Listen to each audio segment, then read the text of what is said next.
We're doing interviews for the dedication of Zion Tabernacle with people that have been workers, volunteers here that have really made this project happen. And one of those people is sitting with me today, and I'd like to introduce to you Emily. Welcome, Emily. Hi, it's good to be here. Well, it's great to have you here and wonderful to talk with you. We have a picture here. Could you tell us about this? Yeah, that's my grandparents and my brother and sister. Okay, you want to tell us their names? Yeah, Katie's in the green sweatshirt. That's Jacob, my brother. And Janet, my grandma, and Gary, my grandpa. Well, there's a lot of smiles here. What's that all about? Well, we're all happy to work here and come down here and work with you all. Well, that's what I see, too, and that's really great. We always have a good time together, too, huh? Yeah. Our families. We have a good time. Well, when you first came, you didn't necessarily feel like that, I think. No. In some of the notes you gave me, this is what you told me. Yeah. Want to talk about that? Yeah. The first time I came here, Passover, and you showed the plans to everyone, I didn't really feel like I was part of it. And like it was your guys' thing and my grandparents' thing, but not mine. Yes. Yeah. And that, but I really liked you guys, and I wanted to help you with it. Well, that was really nice, and it was nice meeting you for the first time. And I think at that time you were, what, like 18 or 19? I think I was 18. You were 18, yeah, when you came down. And we noticed that you were a very shy person. Yes, I was very shy and timid. Right. And this was on your first visit, very pleasant person. But you stuck pretty close to your grandpa for that trip.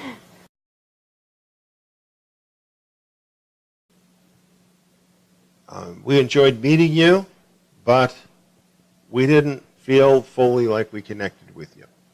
Yeah. So I think we were both feeling the same thing, right, at that point. And it's probably because you just had no reason to think that this was anything to do with you, right?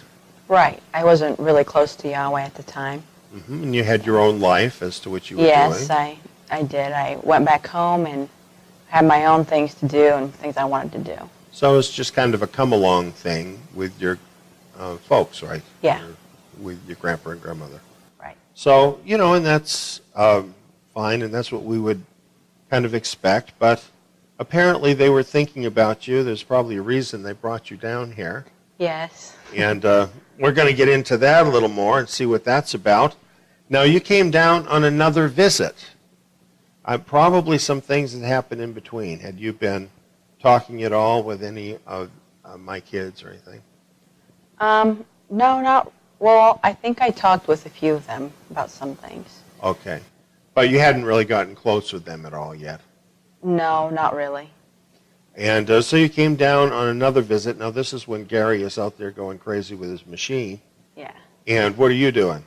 I helped build the deck with the kids, and it was very hot, very hot. Every day it seemed like the sun was beating down on us. Yeah. And I thought, well, I wish we could go in and play or, you know, just get out of work somehow. Oh, yeah, yeah. It does get really hot here.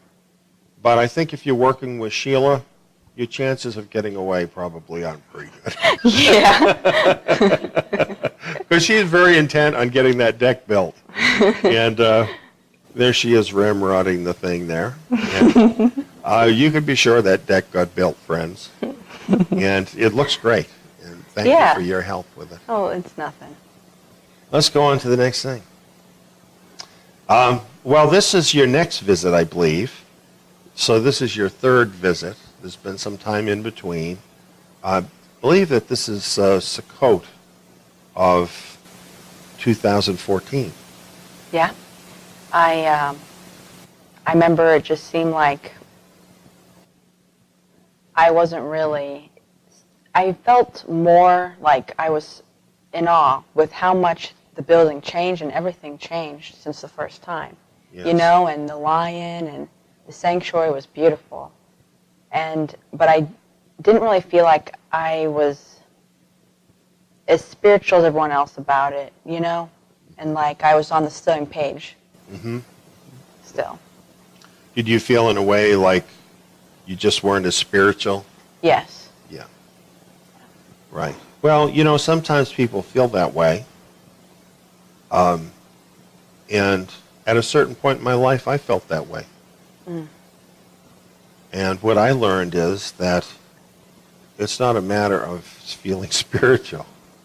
You know, it's a matter of knowing Yeshua and that he is there and he is available to us at any time.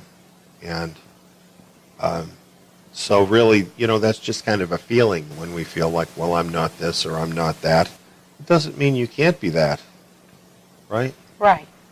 And I think you figured that out somewhere along the line. Yes. Yeah. So we want to learn more about that. Tell us how you figured this out. Well, after Sukkot, I came back and I just felt like he wanted me to come down here and, you know, work and volunteer. Yeah. And I was really scared, and I thought, I don't think that was him. You know, maybe that's just a thought. Mm. But I would never have thought about coming down here and living here, you know? Right. I was very close to my family, and, but it just, as the months went on or the weeks after, he made it a lot easier, you know, like this part of my life was closing up, and I didn't want it anymore. I didn't want to stay at home and do nothing, and I wanted to do what he wanted me to do. I see. So this was kind of like a persistent thought that you kept having? Yes. That you should come here? Yes, and it just felt like that's what I needed to do, you know? Yeah. And when we were talking before, too, you were mentioning about how you felt like you weren't satisfied anymore, just being concerned with your own young girl stuff anymore. Yeah, I just didn't want to be the old person I was anymore. I was just tired of living a life for myself. And I wanted to serve him, and I didn't want to serve myself. And it wasn't fulfilling or satisfying, and I just felt like I was almost dead, you know? Wow. It's just what my life was nothing. Yeah.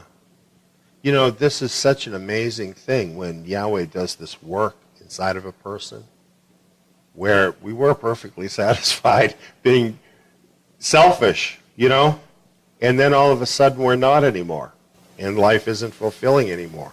Yeah. And that's something that he does. And, you know, Yeshua said, no one comes to me unless the Father who is in heaven draws him. Yeah.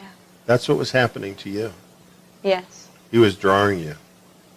He was making you discontented, right? Right. Without him. Really? Yeah, really. Yeah. And that's such a beautiful thing. It feels kind of awful, though, while you're going through it in some ways, doesn't it? Yes. Yeah. And I also want to mention, I mean, after I met you all, and every time I came back to my house, I just thought, I want to be like them. Because you can see him in you, and the peace and the love, but every time I tried to live that way or get closer to him, I just failed because I always ended up going back to what I want. Mm. But then I was just like I said, I was fed up with it, and I wanted what you guys had, and I wanted to be like you. Wow. You know, that's a lot to take in, but what I'd like to say to you about that is you crossed over. You did change. And now people look at you and they think, I want to be like her. Yeah, that's what they're thinking because they see that you've got something. And it really happened. What you wanted really happened. And people can see it. And people are blessed by you. And That's not only by your lemon bars, which are really great, but by the person that you are. And here's some of the reasons. Here we see a picture of some of the work that you did. Now, you asked to come down and volunteer here. Yes. And we said, okay, we'll do this on a trial basis, right? Right. And, you know, I don't know if I've ever really explained this to you, but you're a young person, and I wanted to be sure this was really what you wanted to do. Yeah. And so we wanted to give you a chance, you know? Yeah, I understand that. And so we did. And we thought you were going to make it, though. Yep, and I did. This is the most satisfied and peaceful and loved I've ever felt in my whole life. Wow. Well, that's really wonderful. And, you know, you have a wonderful peace about you. And like in this picture, I think you can kind of see this peace that just emanates from your spirit. Yeah. And those things that were like conflicts that you had been experiencing clearly are gone. Yeah. I mean, I knew I was a part of this now, and I had a place to be and some things I had to do, you know, that he wanted me to do. And working, you know, I said earlier, I tried to get out of work or didn't enjoy it. Mm-hmm. And now I love coming over here to work. It's so fulfilling, you know? Mm-hmm. You know, it's a good thing, too, that, you know, you had these painting and wallboard skills that you could bring to the job. Oh, no, I had no idea how to do any of that. You look very competent, though, in these pictures. So how did you go from not knowing anything about how to do it to being obviously so competent at what you were doing here? Well, I asked everybody, how do you do this? And, well, what about this? And, you know, and watched them, too, do it. Yeah. Well, we found that you're a quick learner because you are a motivated person, that you really wanted to do it, and we can see that. Look at how focused you are in these pictures on doing this work. And this obviously is very important to you. What has made this so important to you that you put so much of yourself into it? Because it's for him. It's for Yahweh, Yeshua, and that's my priority now. Yes. And I want to serve him. Now, how does that make you feel when you feel that way? It makes me feel peaceful and fulfilled. Yes. Like there's nothing greater than doing what he wants, what you're made to be. That's so wonderful, Emily. You know what a discovery that is at your age? You know, that is such a blessing to discover that as a young person. And because then you can put that to work in your whole life and it'll just keep working for you. You know, your grandpa and I were talking, and we were talking about this very thing, this secret of service, and how blessed we are when we are serving the kingdom, and how it makes us feel so fulfilled and really improves our life so much. What a joy it is. Yes. And you found that out. Yeah. And you're doing it. Yep. Yeah, and you're part of the Zion family here. Yep. It's fantastic. It is. Well, here's some more stuff you've done. You know, I didn't get any pictures of your cooking either. That's really a shame, 'cause you do some great cooking around here, too. But tell us some of these things that you're doing in these slides. Well, in the top left slide, we were painting the doors for the utility room. And Judah was usually doing dishes that day real long. So me and Abby had time to talk. And I got to know her better. And she's so peaceful to be around. And you can just get along with her. And we talked about things. I don't really talk a lot about my thoughts, I guess, or feelings, or what I like and stuff. But I can really talk to her. Wow, that's great. And in the second one, it was the day Papa came here and moved the deck for the mikvah. And I think actually me and Solomon were goofing off, taking pictures. So. We have to have a little goofing off once in a while. Yes. Yes. And yeah. Oh, go on. The third one, I think that was earlier when I first came here, and it was sanding or sponging the seams on the walls. Yes. And that seemed to go on forever. Yes, it did. Lots of walls, lots of walls. And that's my least favorite thing to do, but I'll still do it. Somebody has to do the least favorite things, right? Right. So we all get some of that. And the third one was later, and I think that was the door to your office. And that was fun, taping the windows and everything. And I think around that time, too, I heard teaching on the radio about being a bondservant. Yes. And it had chapters from Ezekiel in it and how he was a bondservant. And I thought I wanted to be like that. Yes. You know? Wow. Well, that's really what you're doing. You know, something, too, that we do while we're working is Sheila likes to do this. She plays the radio programs, the On the Road to Zion programs. So you guys are listening to those while you're working.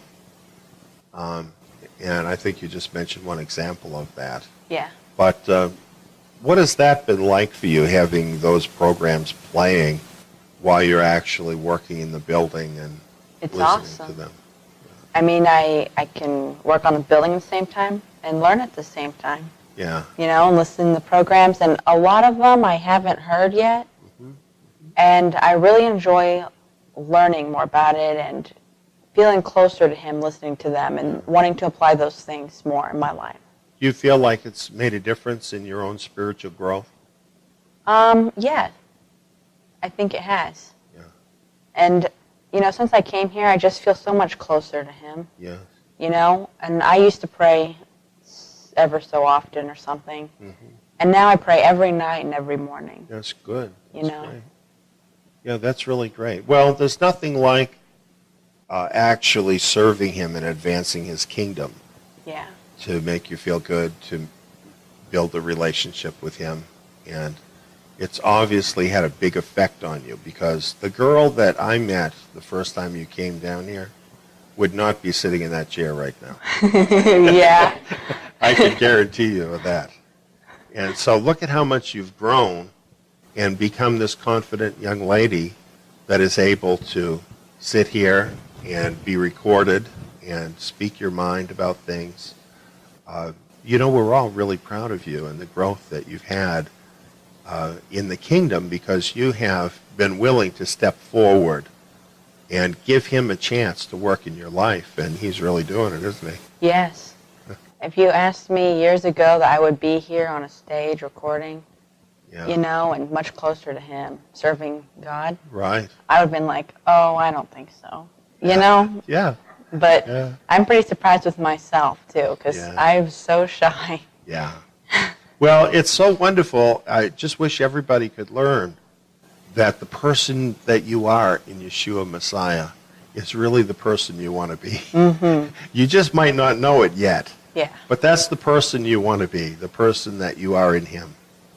And that's the person we're seeing when we look at you. Mm-hmm. Oh, yeah. Who's that? That's Abby, my friend. Yeah, and my beautiful daughter. And so that's what you two do when you work a lot. I've been working on the building. You like to listen to the radio together. Besides that, you enjoy talking together? Yes, and we like to discuss some of the programs or what we thought, or, you know, stuff like that. So that's just really been a tremendous atmosphere, hasn't it? Yes. For you guys to build a friendship and just encourage one another while you're serving Yahweh. Wonderful thing. It is. And, you know, it makes me so happy for my daughter to have you as her friend. Well, I'm really blessed to have her as my friend. So it looks like there's a good thing that's going there. What about this slide? Okay. Well, this was the day we got done painting the walls. And it was the end of the day, and you walked in and said this, "Oh, this is horrible. Give me paneling instead." And I was like, "What? Are you serious?" And I was just like, "No way." And then everyone started laughing because I made that dumb face. It was so funny because your chin almost hit the floor. It was really funny. We do like to have a good time around here. And Yes. I do have kind of a weird sense of humor at times. And but you were a good sport, and I appreciate it. It was very funny. You know, it's a great thing to be able to work together and to be able to have fun at the same time and still get the job done and stuff. And but that was a precious moment, I have to say. Well, this is something that you said. Working on the tabernacle has brought me closer to him. You said, it's hard to describe, but I'm doing what he wants, and that makes me feel closer. It is hard to describe, isn't it? Yes. So try to describe it. Well, as I've heard many say, working on tabernacle is worshiping him. Yes. And working on it, I've been worshiping him and listening to the programs and learning more about him and feeling closer to him and praying more and just getting to know him better. And living with you guys, it just feels like he's always, I can just see him through all of you, living with you closer, you know? And it is very hard to describe. Yeah. And it just, doing what he wants just makes me feel closer, Yes. of course, you know? Right. Then, Right. yeah. No, I know how you feel because it's a change that we make. And it comes from being serious about his word. And you know, his word has power to actually change us when the Holy Spirit puts it to work in our heart, you know. This is something that's happened for us in our family. And, of course, we're in ongoing work, too, just like everybody else. And we have different ways that we want to keep improving. But he's made such a difference in our lives. We have such a privilege to be a ministry family serving him. Mm. And that has been wonderful for us. But, you know, we see him in the same way in so many other of our partners, of our members and friends. Yeah. And we see him like that in you, Emily. You have become one of those people. That makes me very happy to hear that. Yeah, and we certainly do see him. You know, that peace that emanates from you, and that loving attitude that you have, and that industriousness, that willingness to serve, and so many other wonderful things that have really been released because you listened to him. And you chose to do what he wanted to do instead of just doing your own thing. Yeah. Good choice. Good job. Yeah, really. And we're really blessed having you here. Thank you for I've sharing been very with us. blessed being here.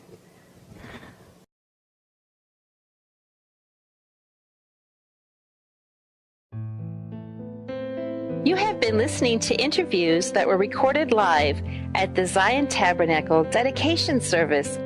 Because of the immense size of this complete presentation, we cannot include all of this fabulous content online.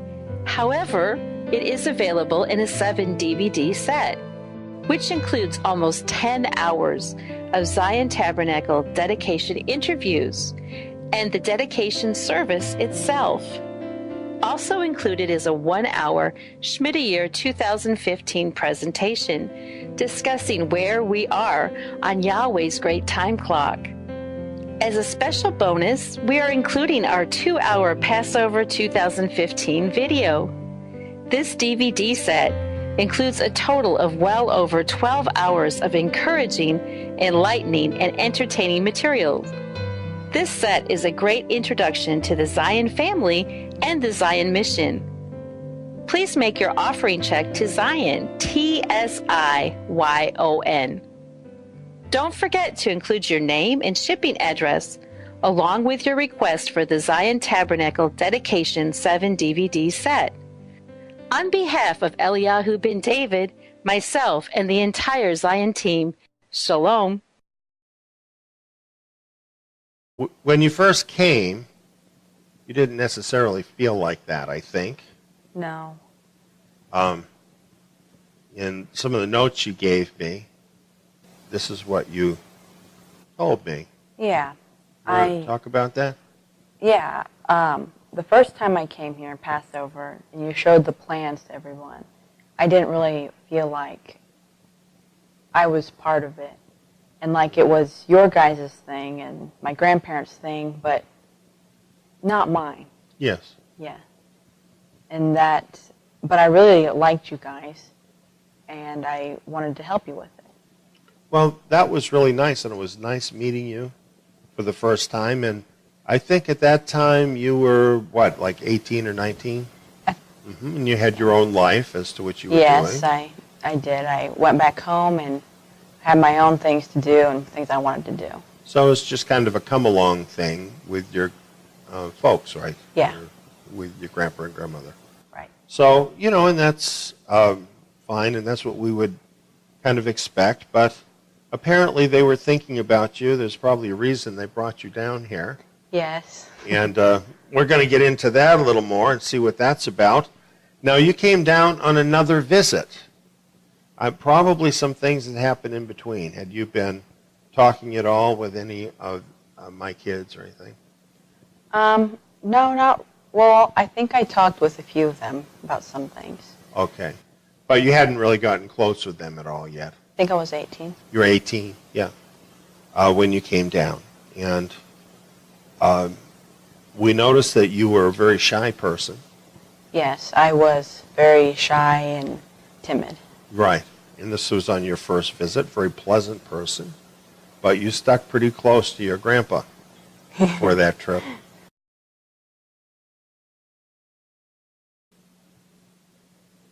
We enjoyed meeting you, but we didn't feel fully like we connected with you. Yeah. So I think we were both feeling the same thing, right, at that point. And it's probably because you just had no reason to think that this was anything to do with you, right? Right. I wasn't really close to Yahweh at the time. Emily. Welcome, Emily. Hi, it's good to be here. Well, it's great to have you here and wonderful to talk with you. We have a picture here. Could you tell us about this? Yeah, that's my grandparents and my brother and sister. Okay, you want to tell us their names? Yeah, Katie's in the green sweatshirt. That's Jacob, my brother. And Janet, my grandma, and Gary, my grandpa. Well, there's a lot of smiles here. What's that all about? Well, we're all happy to work here and come down here and work with y'all.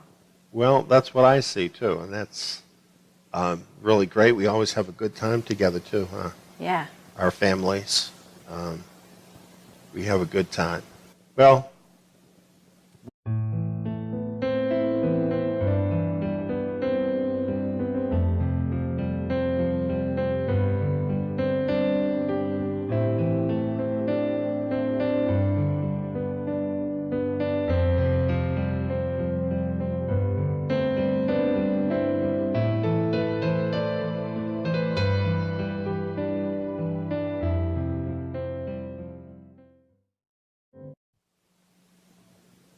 we're doing interviews for the dedication of Zion Tabernacle with people that have been workers, volunteers here that have really made this project happen.